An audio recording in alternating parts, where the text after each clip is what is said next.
Part 2. Suami curiga istrinya selalu keramas setiap pulang kerja. Saat ia tahu kebenarannya, ia pun menangis. Ternyata. Yang sudah subscribe, semoga rezekinya lancar ya.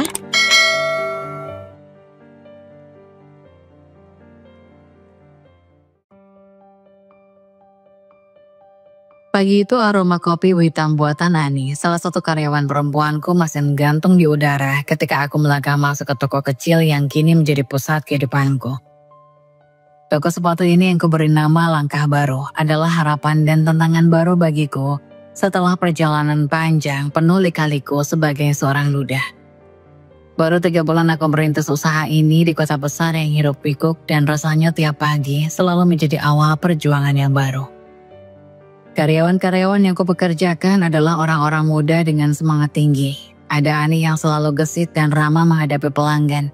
Wajahnya selalu dihiasi senyuman yang membuat pelanggan merasa nyaman. Lalu ada Fitri, gadis yang sedikit pemalu tetapi sangat teliti. Dia selalu memastikan setiap sepatu tertata rapi dan sesuai kategori. Terakhir ada Riko, satu-satunya pria di tim kecil kami. Dia tangguh dan cekatan, sering membantu pelanggan pria memilih sepatu yang cocok untuk mereka. Pagi itu suasana toko sudah mulai ramai. Ani sedang melayani seorang ibu-ibu muda yang sibuk memilih sepatu untuk anaknya. Sambil tersenyum, Ani menunjukkan beberapa model terbaru yang baru saja tiba minggu lalu. "Ibu, yang ini bahannya empuk, cocok buat aktivitas sehari-hari. Ada beberapa pilihan warna juga," katanya sembari memegang sepatu kecil berwarna biru cerah. Di sisi lain toko, Fitri sibuk menata ulang rak sepatu. Dia memastikan setiap model yang dipajang tampak menarik dan mudah dijangkau oleh pelanggan. Tumpukan kardus-kardus sepatu yang baru datang kemarin masih berserakan di dekat gudang menunggu untuk diperiksa dan disusun. Aku sendiri berada di sudut ruangan memeriksa stok barang di gudang kecil di belakang toko. Ada beberapa model sepatu yang mulai menipis stoknya, terutama sepatu kasual pria yang sedang tren. Aku mencatat dengan teliti di buku kecilku sambil memikirkan apakah sudah waktunya memesan ulang dari pemasok. "Pak Bimo, stok sepatu sport yang hitam sudah tinggal 2 pasang lagi, Pak." Suara Fitri memecah konsentrasiku. Aku mengangguk. "Iya Fit, nanti aku cek ke pemasok. Kalau memang cepat habis, kita pesan lebih banyak." Di luar toko, Riko berdiri di depan pintu sambil memanggil pelanggan yang lalu lalang. Dengan senyumnya yang ramai dan suara lantang, dia menawarkan promo yang sedang berlaku minggu ini. "Ayo Pak, Bu, ada diskon 20% untuk semua model hari ini. Jangan sampai kelewatan." Kadang aku tersenyum sendiri melihat antusiasme mereka. Mereka masih muda. Aku merasa tim kecil ini adalah salah satu berkah besar dalam hidupku. Mereka tidak hanya membantu membangun bisnis ini, tetapi juga memberiku energi baru untuk terus maju. Pagi berlalu dengan cepat. Pelanggan datang dan pergi membawa pulang sepatu-sepatu yang mereka pilih dengan hati-hati. Aku melangkah keluar dari gudang dan bergabung dengan Ani yang baru saja selesai melayani pelanggan. "Ani gimana? Banyak yang tertarik sama model baru?" tanyaku. Ani mengangguk sambil tersenyum. "Lumayan Pak. Model sepatu kasual yang warna coklat itu banyak yang suka. Mungkin stoknya perlu ditambah lagi." Aku mencatat informasi itu di buku kecilku. Penting bagiku untuk selalu tahu apa yang diminati pelanggan, terutama karena aku masih baru dalam bisnis ini. Meski begitu, aku selalu mencoba mendengarkan masukan dari karyawan-karyawanku. Mereka lebih sering berhadapan langsung dengan pelanggan dan pengalaman mereka sangat berharga. Ketika jam menunjukkan pukul 11, suasana toko semakin ramai. Ani dan Fitri sibuk melayani pelanggan di dalam. Sementara Riko terus berdiri di depan pintu, mengundang orang-orang yang lewat untuk mampir. Aku merasa puas melihat kerja keras mereka. Namun di balik kesibukan ini, aku sering merasa sedikit cemas. Sebagai pendatang, aku tahu betapa sulitnya bersaing di kota besar. Banyak toko sepatu lain yang lebih besar dan lebih nyaman. Tapi aku selalu meyakinkan diriku bahwa dengan kerja keras dan pelayanan yang baik, toko ini bisa berkembang. Sebelum makan siang, aku menyempatkan diri duduk sejenak di meja kasir. Aku membuka laptop untuk memeriksa laporan penjualan dan mencoba menganalisis tren pembelian. Dari data yang ada, terlihat bahwa sepatu casual dan sepatu anak-anak adalah yang paling laris. Aku mencatatnya sebagai prioritas untuk stok berikutnya. Pak Bemo, nanti siang mau makan di mana? Tanya Riko sama mendekat. Aku tersenyum. Kita makan di warung sebelah aja ya, kayak biasa, hemat dan enak. Riko tertawa kecil. Siap Pak, nanti saya pesan duluan. Hari terus berlalu dengan kesibukan yang tidak pernah surut. Sore harinya, aku kembali ke gudang untuk memastikan semua barang sudah tersusun rapi. Fitri membantu membawa beberapa kardus ke depan, sementara Ani sibuk menyapu lantai toko yang mulai kotor karena lalu-lalang pelanggan. Pak Bimo, stok sepatu wanita model vintage ini masih banyak tapi jarang ada yang beli, kata Fitri sambil menunjuk ke arah. Aku mengangguk, mungkin minggu depan kita coba buat promo khusus buat model itu. Kita lihat apakah masih bisa meningkatkan penjualan. Diskusi kecil seperti ini selalu membuatku merasa bahwa tim ini benar-benar peduli dengan toko. Mereka tidak hanya bekerja untuk gaji tetapi juga ingin melihat toko ini berkembang. Aku merasa beruntung memiliki mereka di sisiku. Ketika matahari mulai terbenam, aku duduk sejenak di kursi depan toko, melihat lalu lalang orang-orang di jalan. Aku merasa sedikit lega meski masih banyak pekerjaan yang harus diselesaikan. Aku tahu perjalanan ini masih panjang tetapi setiap langkah kecil membawa harapan baru. Di dalam hati, aku bertekad untuk terus maju, bukan hanya demi diriku sendiri tetapi juga demi karyawan-karyawan yang sudah percaya padaku. Demi toko kecil yang kini menjadi bagian penting dalam hidupku. Langkah baru bukan sekedar nama toko, itu adalah simbol dari awal yang baru, harapan yang baru, dan semangat untuk terus melangkah ke depan. Malam itu aku duduk di kursi tua yang mulai berderit. Di sudut kontrakan kecilku, laptop terbuka di atas meja sederhana. Ditemani secangkir kopi hitam yang masih mengepul dan sebatang rokok yang asapnya melayang pelan di udara. Hening, hanya suara kipas angin tua yang memecah keheningan malam. Aku sedang memilih dan memilah model-model sepatu yang harus kubeli untuk melengkapi stok di toko. Mata lelahku menatap layar laptop. Sementara tanganku sibuk menggulir halaman demi halaman katalog dari berbagai pemasok. Sesekali pikiranku melayang, wajah Dini mantan istriku muncul sepintas seperti bayangan yang enggan pergi. Kenangan tentang pengkhianatannya masih membekas seperti luka yang belum sepenuhnya sembuh. Bayangan itu selalu muncul tanpa undangan menyusul di sela-sela pikiranku saat aku sedang sendirian. Aku bisa membayangkan senyumnya yang dulu kusukai, yang kini berubah menjadi senyum yang menyakitkan. Dini yang pernah menjadi bagian dari hidupku tega berselingkuh dengan manajernya sendiri. Kehancuran rumah tanggaku, rasa malu dan sakitnya pengkhianatan terasa masih ada. Aku menghela nafas panjang berusaha mengusir bayangan itu. Ini adalah masa laluku, aku telah memutuskan untuk melangkah maju meskipun jalan yang kutempuh tidaklah mudah. Tekadku dulu, tekad yang mendorongku untuk bangkit dari kehancuran adalah alasan mengapa aku masih bisa bertahan hingga sekarang. Toko langkah baru adalah bukti dari perjuanganku. Itu adalah simbol dari awal yang baru, dari keberanian untuk memulai lagi meskipun pernah jatuh. Aku kembali memandangi layar laptop. Dalam daftar yang kutinjau ada banyak pilihan sepatu.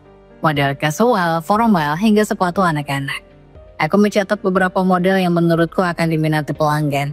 Sepatu casual pria, terutama yang berbahan kulit sintetis dengan desain minimalis, tampak sangat populer. Aku memastikan untuk memasukkan beberapa model itu ke dalam daftar belanjaku. Rokok di tanganku sudah hampir habis. Aku menyalakan sebatang lagi, berharap tembakau dan kafein ini bisa membantuku tetap fokus. Malam semakin larut, tapi aku tahu tugas ini harus selesai. Menjadi pemilik toko berarti aku harus selalu selangkah lebih maju untuk merencanakan stok barang. Tidak ada ruang untuk kesalahan. Persaingan di kota ini terlalu ketat untuk itu. Ketika akhirnya daftar belanjaanku selesai, aku menutup laptop dan mematikan lampu meja. Ruangan menjadi lebih gelap, hanya diterangi lampu kecil di sudut kamar.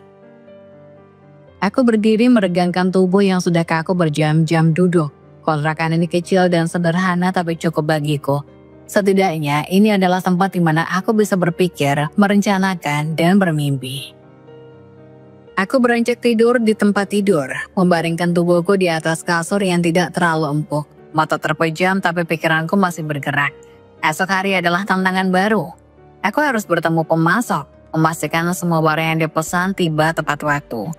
Dan tentu saja, tetap menjaga semangat timku di toko. Mereka adalah bagian penting dari langkah baru, dan aku ingin memastikan mereka merasa dihargai.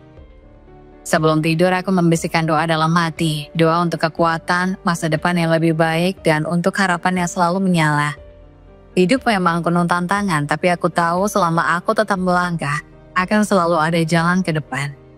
Dengan itu aku memejamkan mata, mempersiapkan diriku untuk hari yang baru.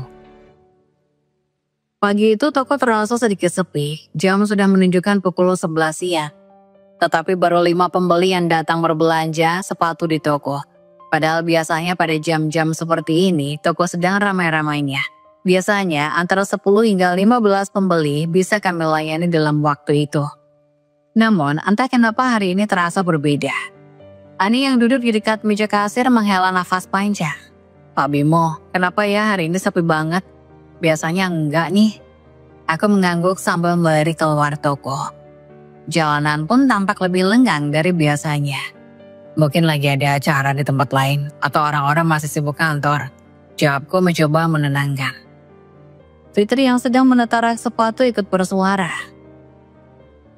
Iya, aneh banget. Biasanya pagi sampai siang selalu ramai.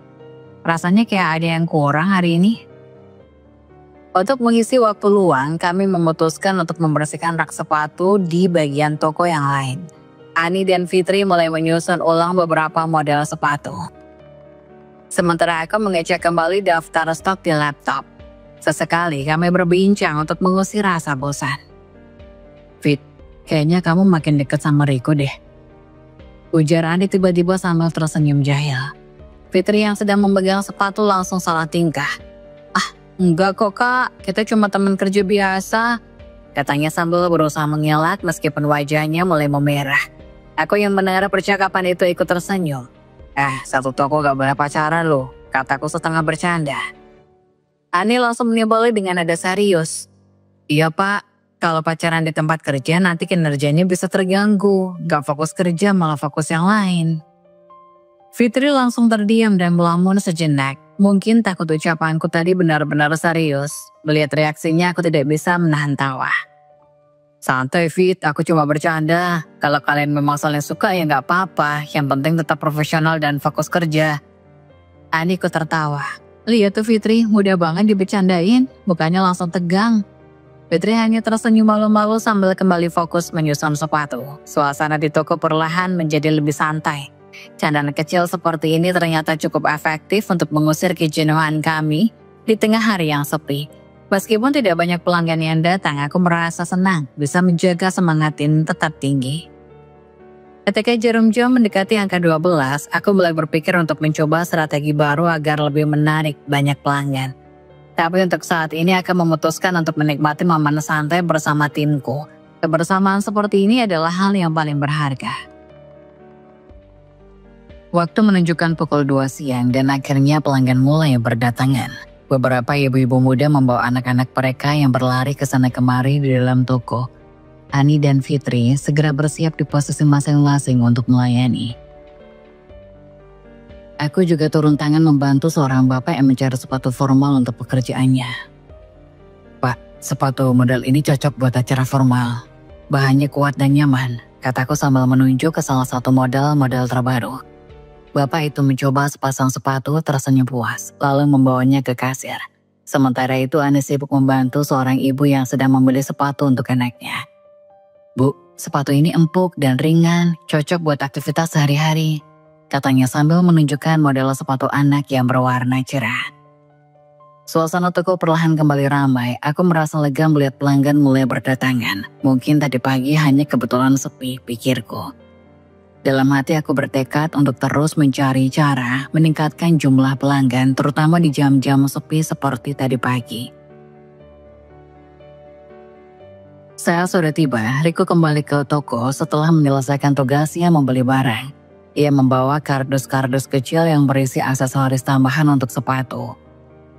Pak Bimo, ini barang yang tadi Bapak pesan, katanya sambil menata kardus-kardus itu di meja belakang. Terima kasih Riko, sekarang coba bantu Ani melayani pelanggan di depannya, jawabku. Riko mengangguk dan segera bergabung dengan Ani. Malam harinya setelah toko tutup, kami semua duduk bersama untuk berbincang-bincang. Aku merasa perlu mengajak mereka berdiskusi soal strategi untuk meningkatkan penjualan. Hari ini lumayan sepi di pagi hari, kira-kira ada ide dari kalian bagaimana? Supaya kita bisa menarik lebih banyak pelanggan di jam-jam seperti itu. Ani mengangkat tangan. Pak, gimana kalau kita coba buat promo khusus pagi? Misalnya diskon tambahan buat pembelian sebelum jam 10.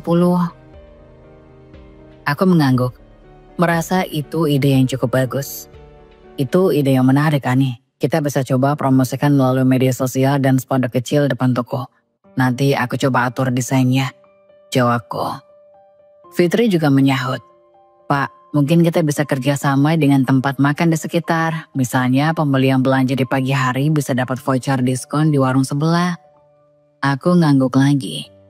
Merasa bahwa ide-ide ini patut dicoba. Riko yang biasanya lebih pendiam ikut menyarankan. Gimana kalau kita bikin live streaming di media sosial, Pak? Tunjukkan model sepatu terbaru kita. Kasih harga promo khusus buat yang nonton.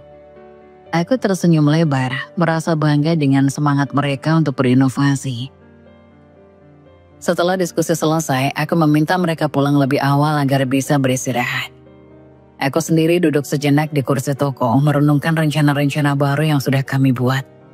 Semoga besok menjadi hari yang lebih baik, pikirku dalam hati. Dengan keyakinan itu, aku mengunci toko dan melangkah pulang, siap menyambut tantangan hari esok.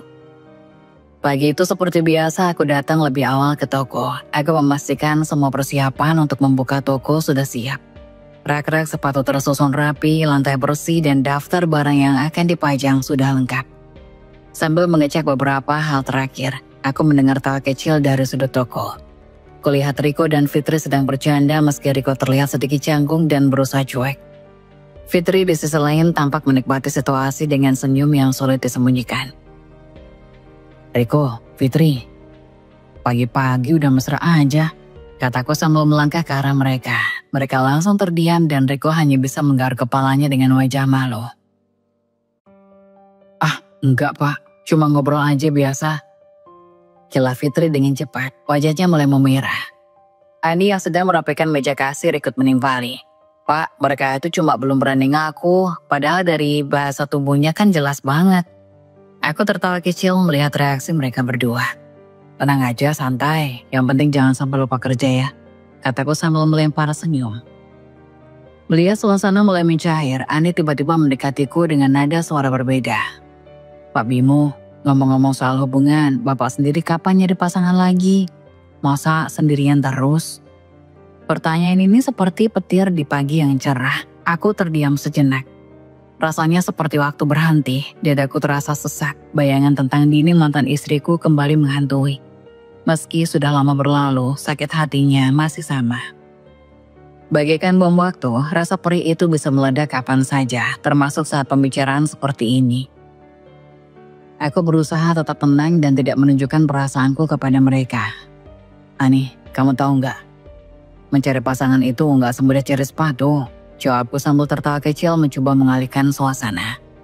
Kenapa nggak coba aja, Pak? Hidup itu kan nggak selalu soal kerja. Ani mendesak. Suaranya lembut namun penuh dengan rasa ingin tahu. Aku memandangnya sejenak kemudian dengan nada bercanda menjawab. Kalau gitu kamu aja gimana Ani? Mau nggak jadi istri saya? Aku tertawa keras mencoba membuat suasana ringan. Ani tertawa terbahak-bahak. Pak, gak nyangka loh bisa ngelucu juga. Tapi maaf ya, saya belum siap, katanya sambil mengibas-ngibaskan tangannya. Fitri dan Riko ikut tertawa mendengar candaan itu, meski aku bisa melihat ada rasa penasaran di mata mereka. Aku melanjutkan dengan nada lebih serius. Jujur saja, mencari pasangan itu gak mudah buat saya. Bukan karena trauma atau apa, tapi saya merasa belum menemukan seseorang yang benar-benar cocok. Mereka mengangguk pelan, seolah memahami maksudku. Meskipun aku selalu bersikap terbuka dengan mereka, ada bagian dari diriku yang kusimpan sendiri. Membicarakan pernikahan dan hubungan selalu membawa aku kembali ke masa lalu bersama Dini. Meski sudah kuberitahu kepada mereka bahwa aku seorang duda, aku masih merasa sulit untuk membicarakan hal itu tanpa rasa sakit. Ya sudah Pak, kalau suatu hari ketemu yang cocok, kasih tahu kita ya, kita siap bantu kasih saran. Kata Ani sambil tersenyum. Aku tersenyum kecil dan mengangguk. Siap, Tapi sekarang fokus dulu sama toko. Jam sudah menunjukkan pukul 9. Waktunya kita buka. Dengan sigap, kami semua menempati posisi masing-masing. Ani di meja kasir, Fitri mulai menata sepatu di rak depan. Sementara Riko berdiri di pintu, siap menyambut pelanggan pertama yang datang. Pagi itu, meski sempat terselip perasaan berat saat membicarakan masa lalu, aku merasa ada energi baru. Mungkin karena suasana yang hangat dari timku atau mungkin karena aku tahu mereka peduli. Pintu toko pun terbuka, menandai dimulainya hari baru. Aku berdoa dalam hati agar hari ini membawa keberuntungan bagi kami semua. Bagaimanapun hidup terus berjalan dan seperti toko ini, aku harus terus membuka pintu untuk peluang baru. Tiba-tiba ada pembeli datang. Mereka tampak ceria berlarian kecil di depan mereka. Aku bisa mendengar tawa kecilnya memecah kesunyian toko. Kedua wanita itu berjalan pelan menuju rak sepatu anak-anak lalu mulai melihat-lihat. Namun, salah satu dari mereka tampak bingung. Ani dan Fitri yang masih sibuk dengan pelanggan lain tidak segera menyapa mereka. Aku memutuskan untuk turun tangan. "Selamat pagi Ibu, ada yang bisa saya bantu?" Tanyaku sama mendekati mereka. Wanita yang lebih tua dari keduanya yang tampaknya ibu dari anak kecil itu terus senyum canggung. "Pagi Pak, kami sedang cari sepatu buat anak saya, tapi belum nemu yang cocok." Aku mengangguk sambil melirik ke rak sepatu anak-anak. "Untuk sekolah ya Bu?" Wanita itu mengangguk. "Iya Pak, yang nyaman buat dipakai sehari-hari tapi juga kuat." Aku mulai menunjukkan beberapa model sepatu yang populer untuk anak-anak. "Kalau untuk sekolah mungkin model ini bisa jadi pilihan Bu. Bahannya ringan dan empuk, tapi soalnya cukup kuat untuk aktivitas anak-anak." Sambil menjelaskan, aku memperhatikan wanita yang lebih muda di sampingnya. Ada sesuatu tentangnya yang terasa familiar, baik dari perawakannya maupun cara dia bicara. Rambut hitam panjang terurai rapi, dan dia sesekali tersenyum kecil tapi tidak banyak bicara. Aku berusaha fokus pada pelanggan tapi mataku terus saja tertarik padanya. Wanita yang lebih tua yang ternyata adalah kakaknya akhirnya memutuskan untuk mencoba beberapa model sepatu yang aku tunjukkan.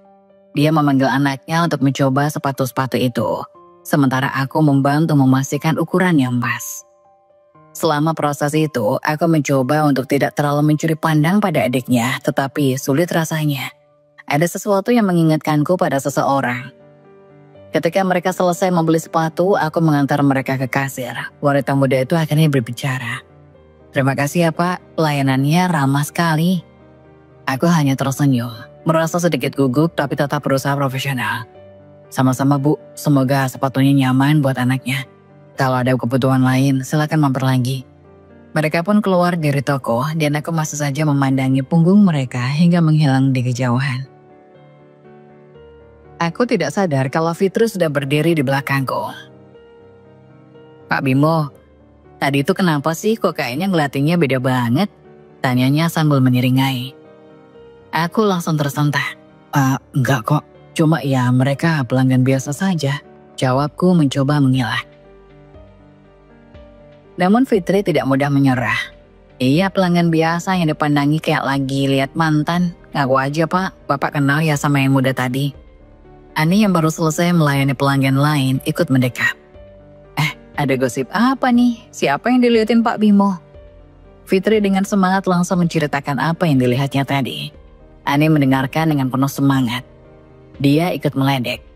"Wah Pak, kalau emang naksir kenapa nggak langsung minta nomor teleponnya aja tadi? Kesempatan loh." Aku hanya bisa tertawa kecil sambil menggelengkan kepala. "Udahlah, kalian ini suka banget bercanda. Orang tadi cuma pelanggan biasa." Namun dalam hati, aku tidak bisa membohongi diri sendiri. Wajah wanita muda itu terus terbayang-bayang di pikiranku. Rasanya seperti deja vu. Seolah aku pernah bertemu dengannya sebelumnya. Tapi di mana ya? Aku tidak tahu pasti. Yang pasti ada sesuatu tentangnya yang membuatku tidak bisa berhenti memikirkannya. Hari itu berlalu dengan suasana yang tetap hangat di toko. Meski candaan Ani dan Fitri terus berlanjut sepanjang hari, aku mencoba mengabaikannya dan fokus pada pekerjaan. Namun rasa penasaran tentang wanita itu terus menghantui pikiranku, bahkan hingga malam tiba. Malam itu setelah toko tutup, aku duduk di teras kontrakanku seperti biasa. Laptop terbuka di depanku dengan daftar pemasok sepatu yang harus aku pilih untuk koleksi baru di toko. Di sebelah laptop ada secangkir kopi yang masih mengepul dan ponselku yang tergeletak di meja. Suasana malam itu begitu tenang, hanya suara jangkrik yang sesekali terdengar dari kejauhan. Setelah beberapa saat membeli sepatu untuk toko, aku mengambil ponsel dan membuka media sosial. Kebiasaan ini sudah lama terjadi. Hal ini menjadi caraku melepas rindu pada kampung halaman. Aku sering melihat story teman-teman lama di Facebook, sekedar ingin tahu bagaimana kabar mereka. Saat jari-jariku menggulir layar, pandanganku terhenti pada sebuah foto yang terasa sangat familiar. Aku memperbesar foto itu, memperhatikan wajah seorang wanita yang tampak akrab. Wajahnya sangat mirip dengan wanita muda yang kulihat di toko tadi pagi. Hatiku langsung berdegup kencang. Dengan penasaran, aku mulai mencari tahu lebih banyak. Aku membuka foto profilnya, melihat story dan unggahan-unggahannya. Ternyata benar, itu adalah dia. Nama wanita itu Lia, seorang perawat di salah satu rumah sakit ternama di kota ini. Ada beberapa foto bersama anak kecil yang tadi pagi bersamanya, juga wanita yang lebih tua yang sepertinya adalah kakaknya. Tanpa berpikir panjang, aku mengirim permintaan pertemanan. Jari-jariku sedikit gemetar saat menekan tombol itu. Entah kenapa, mungkin karena ini adalah sesuatu yang sudah lama tidak kulakukan. Setelah itu aku meletakkan ponsel dan mencoba kembali fokus pada laptop. Namun pikiranku terus melayang pada Lia. Ada sesuatu tentang dirinya yang membuatku merasa berbeda. Rasa penasaran bercampur harapan kecil yang sulit dijelaskan. Keesokan harinya, pagi datang seperti biasa. Aku tiba di toko lebih awal untuk memastikan semuanya siap sebelum pelanggan mulai berdatangan. Promo yang kami jalankan hari sebelumnya berjalan dengan lancar, dan aku merasa semangat untuk melanjutkan momentum itu. Ani dan Fitri datang tak lama setelahku, membawa energi pagi mereka yang ceria. "Pagi Pak Bimo, hari ini semoga lebih ramai lagi ya," sapa Ani sambil tersenyum. "Amin Ani, kita harus tetap semangat," jawabku sambil tersenyum. Riko juga muncul, membawa beberapa barang pesanan yang baru diantar dari pemasok. "Ini barang baru datang Pak, mau langsung disusun di rak?" tanyanya. "Iya Riko, kamu sama Fitri bisa mulai menyusunnya di bagian depannya. Pastikan semua barang promo terlihat jelas," instruksiku. Hari itu, toko kembali dipenuhi pelanggan sejak pagi. Aku sibuk membantu melayani mereka, memastikan semuanya berjalan lancar. Hingga siang hari suasana toko tetap ramai. Aku merasa puas melihat pelanggan datang dan pergi dengan senyum puas, membawa sepatu yang mereka beli. Saat jam makan siang tiba, kami bergantian untuk istirahat dan makan. Aku duduk di ruang belakang toko, menikmati sepiring nasi dan lauk sederhana. Di sela-sela makan, aku membuka ponselku untuk mengecek notifikasi. Betapa terkejutnya aku ketika melihat bahwa permintaan pertemananku dengan Lia telah diterima. Hatiku langsung berdebar kencang. Aku membuka profilnya lagi, kali ini dengan lebih santai. Rasanya aneh, tapi ada kebahagiaan kecil yang menyelinap di hatiku. Sesuatu yang sudah lama tidak kurasakan. Perasaan ringan, seperti ada harapan baru yang telah muncul sekian lama hidup dalam kesendirian. Fitri yang masuk ke ruang belakang untuk makan siang langsung menyadari perubahan di wajahku. "Wah, senyum-senyum sendiri nih, ada apa?" Aku terkesiap dan langsung menutup layar ponsel. "Ah, enggak kok. Cuma lagi baca sesuatu yang lucu," jawabku sambil tertawa kecil, mencoba menyembunyikan rasa maluku. Namun Fitri tidak mudah dibodohi. "Pak, gak mungkin cuma baca sesuatu, pasti ada yang spesial ya. Ngaku aja Pak." Ani yang kebetulan masuk ke ruangan ikut bergabung. Ada apa nih? Pak Bimo ketemu gebetan baru ya?" Aku hanya bisa menggeleng sambil tertawa kecil. "Kalian ini suka banget bikin gosip. Fokus aja makan siangnya ya." Meskipun aku berusaha mengelak, dalam hati aku tahu bahwa mereka benar. Lia memang terasa spesial meski kami baru bertemu dan belum pernah benar-benar berbicara. Tapi ada sesuatu yang berbeda tentang perasaan ini. Entah apa, tapi aku ingin mencari tahu lebih banyak tentangnya. Hari itu aku menjalani pekerjaan dengan semangat yang tak biasa. Ada kebahagiaan kecil yang menemani setiap langkahku. Sesuatu yang belum pernah kurasakan sejak lama. Lia entah bagaimana telah mengubah hari-hariku. Aku merasa seperti menemukan harapan baru dan aku berjanji pada diriku sendiri untuk tidak menyia-nyiakan kesempatan ini. Hari-hari berlalu dengan ritme yang terasa lebih hidup. Sejak pertemanan kami di media sosial berubah menjadi percakapan intens lewat pesan, aku dan Lia makin akrab. Kami berbicara hampir setiap malam, membahas banyak hal, mulai dari pekerjaan hingga cerita ringan sehari-hari. Lia punya cara berbicara yang hangat dan membuatku merasa nyaman. Tidak jarang tawa kecilku pecah saat membaca pesan-pesannya. Rasanya seperti ada warna baru yang mengisi kekosongan yang selama ini kurasakan.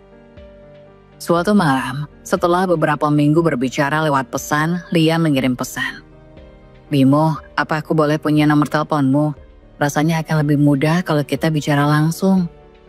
Aku sempat tertegun membaca pesan itu, hatiku berdebar tapi aku merasa siap. Aku membalas pesan itu dengan nomor teleponku. Dan sejak itu komunikasi kami semakin lancar. Malam itu 1 jam sebelum toko ditutup, aku sedang duduk di meja kasir. Dengan teliti aku menghitung pendapatan hari ini. Hari ini berjalan cukup baik, dengan banyak pelanggan yang memanfaatkan promo yang kami tawarkan. Di sela-sela menghitung uang, aku mendengar pintu toko terbuka. Seorang wanita cantik dengan jaket denim masuk ke toko. Ani yang berada di depan segera menyambutnya. "Selamat sore Mbak, mau cari sepatu model apa?" tanya Ani ramah. Wanita itu tersenyum kecil lalu menjawab, "Saya tidak mencari sepatu, saya mencari Pak Bimo." Mendengar namaku disebut, Ani langsung melirik ke arahku dengan ekspresi penasaran. Dia berjalan cepat ke meja kasir dan berbisik, "Pak, ada wanita cantik nyariin Bapak." Aku mendongak dengan dahi berkerut. "Siapa?" "Gak tahu tapi cantik banget Pak. Cepetan ke depan, nanti keburu pergi," kata Ani sambil tersenyum penuh arti. Aku berdiri, sedikit bingung sekaligus penasaran. Siapa yang mencariku malam-malam begini? Ketika aku mendekati wanita itu, hatiku langsung berhenti sejenak. Lia, dia berdiri di sana, tersenyum lembut sambil melambai kecil. "Lia, kamu kok di sini?" tanyaku setengah terkejut, setengah senang. Lia mengangguk sambil tertawa kecil. "Aku baru selesai tugas di rumah sakit, kebetulan lewat sini. Jadi aku pikir kenapa nggak mampir. Lagi pula aku mau mengundang kamu ke acara ulang tahun keponakanku Sabtu depan," jelasnya. Aku tertegun mendengar ajakannya. "Ulang tahun keponakan?" Lia mengangguk lagi. "Iya, aku tahu ini mendadak tapi aku benar-benar ingin kamu datang. Akan ada keluargaku juga." Hatiku mendadak campur aduk. Aku merasa senang sekaligus bingung. Ajakan ini bukan hal yang ringan. Aku sadar sepenuhnya aku bukan pria biasa. Aku adalah seorang duda, dan datang ke acara keluarga seperti itu bisa jadi rumit. Tapi di sisi lain, aku juga merasa tidak ingin mengecewakan Lia. Aku gak bisa janji Lia, jawabku jujur. Tapi aku usahakan datang ya. Lia tersenyum tampak mengerti. "Gak apa-apa Bim, aku ngerti kalau kamu butuh waktu, tapi aku harap kamu bisa datang ya."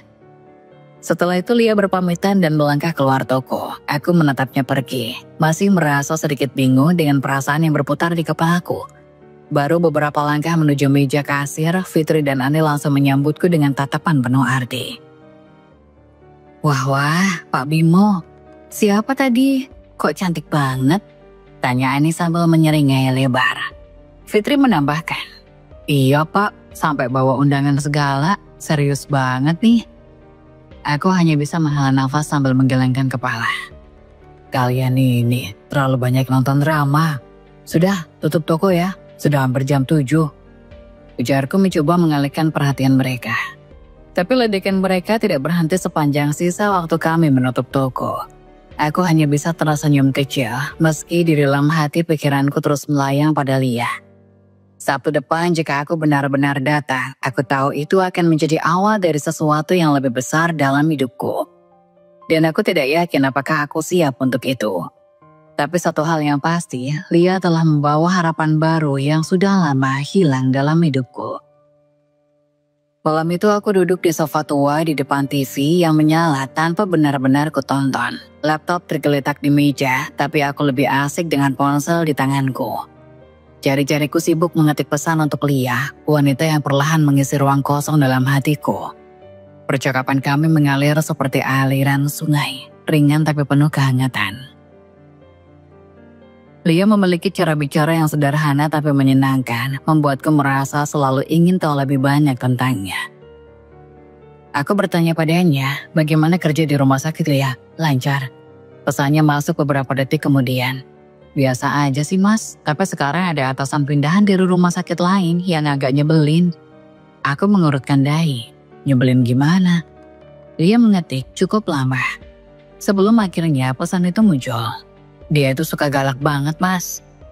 Sok banget sama SOP dan kadang juga nyindir hal-hal kecil di depan banyak orang. Pernah waktu itu aku telat sedikit, terus aku dimarahi di depan perawat-perawat lain. Malu banget rasanya.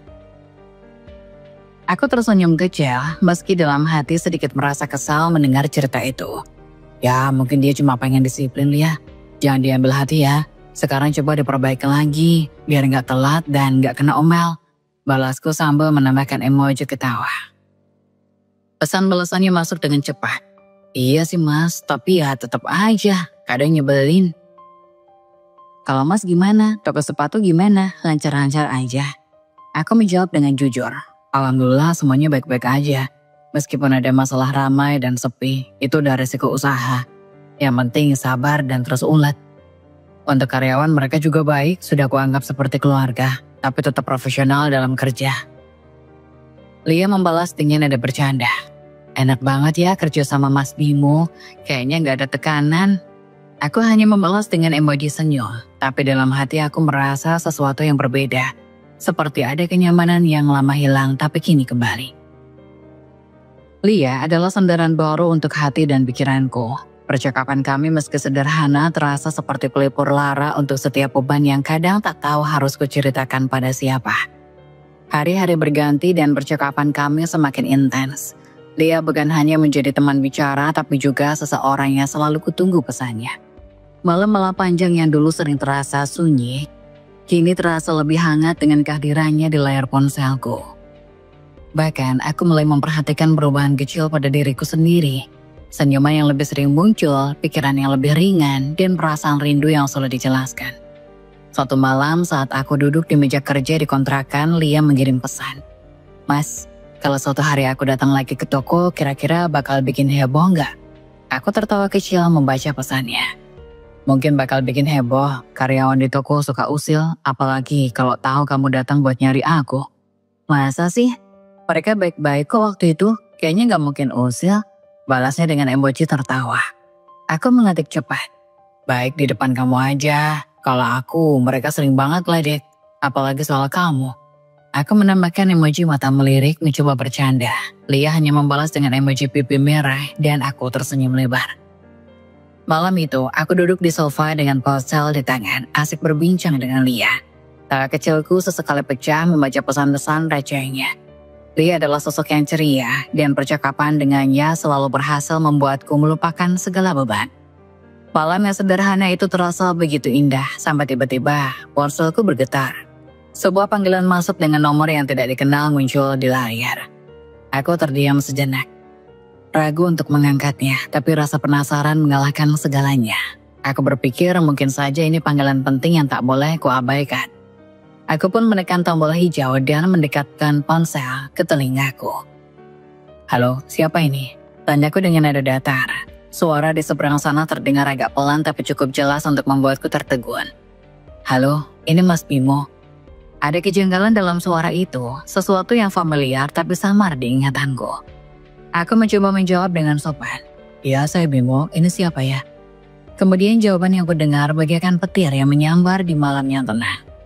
Ini aku Mas, Dini, istrimu. Sejenak dunia terasa berhenti. Tanganku gemetar dan aku hanya bisa terdiam.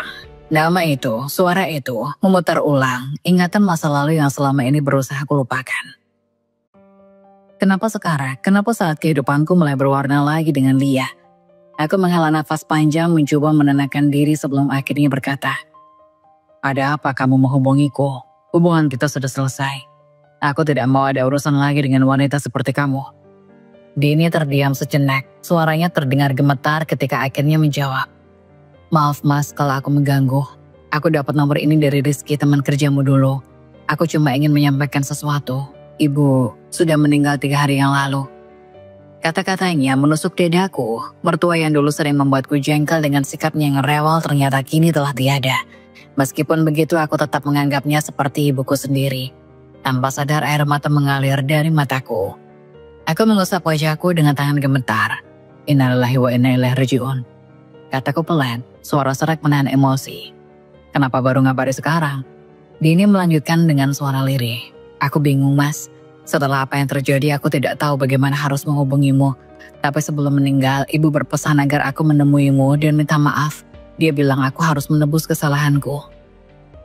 Aku menarik nafas dalam-dalam. Perasaanku bercampur aduk di dalam hatiku. Dendam lama yang belum sepenuhnya hilang, rasa bersalah karena tidak bisa menemani mertua di saat-saat terakhirnya, dan ketidaknyamanan karena Dini tiba-tiba kembali dalam hidupku. Aku tidak punya waktu Dini, aku tidak bisa menemuimu. Jawabku singkat mencoba mengakhiri pembicaraan. Namun Dini tidak menyerah. Mas, tolong, aku hanya butuh waktu sebentar. Kita bisa bicara di tempat yang netral. Aku mohon mas. Sebelum aku sempat menjawab, telepon bergetar lagi. Sebuah panggilan masuk lain muncul di layar. Kali ini dari Lia. Aku panik. Tanpa pikir panjang, aku mengakhiri panggilan dengan Dini dan segera menjawab telepon dari Lia. Halo mas, suara Lia terdengar lembut seperti biasa. Mas lagi sibuk ya? Aku ganggu nggak? Aku berusaha menenangkan diri dan menjawab dengan nada biasa. Oh, enggak kok Lia. Tadi ada telepon masuk. Dia terdengar sedikit ragu. Telepon penting. Maaf ya kalau aku ganggu. Aku tadi ngechat tapi mas nggak balas. Jadi aku kira mas sudah tidur. Aku mencari alasan yang tidak akan membuatnya curiga. Enggak Lia, aku belum tidur kok. Tadi cuma urusan sebentar. Lia terdengar menghela nafas lega. Oh, syukurlah. Kalau gitu mas istirahat ya. Udah malam juga. Besok kita lanjut ngobrol lagi. Iya Lia, kamu juga istirahat ya. Selamat malam. Jawabku sambil mencoba terdengar setenang mungkin. Setelah panggilan itu berakhir, aku meletakkan ponsel di meja dan menyandarkan kepala ke sofa. Pikiran di kepalaku terasa penuh dan berantakan. Di satu sisi, Lia adalah kebahagiaan baru yang mulai kurajut perlahan. Di sisi lain, Dini kembali membawa bayang-bayang masa lalu yang seharusnya sudah terkubur. Ketika aku hendak memejamkan mata, notifikasi pesan masuk membuatku melirik ponsel. Sebuah pesan dari nomor Dini muncul di layar. Isinya singkat tapi cukup untuk membuat dadaku sesak. Maafkan aku mas, aku mengaku salah. Aku menghela nafas panjang, meletakkan ponsel di meja, dan menutupi wajahku dengan bantal. Malam itu terasa lebih berat dari biasanya. Aku tahu aku harus mengambil keputusan, tapi aku tidak tahu harus mulai dari mana. Semua terasa begitu sulit. Sekarang, Bimo berada di atas dua hati yang tak bisa ia pilih. Mencintai Lia adalah hal baru yang mulai ia rasakan, namun di lain sisi Dini masih berada di dalam hatinya. Bagaimanakah kisah Bimo, Lia, dan Dini? Mana yang akan Bimo pilih? Tunggu di video selanjutnya.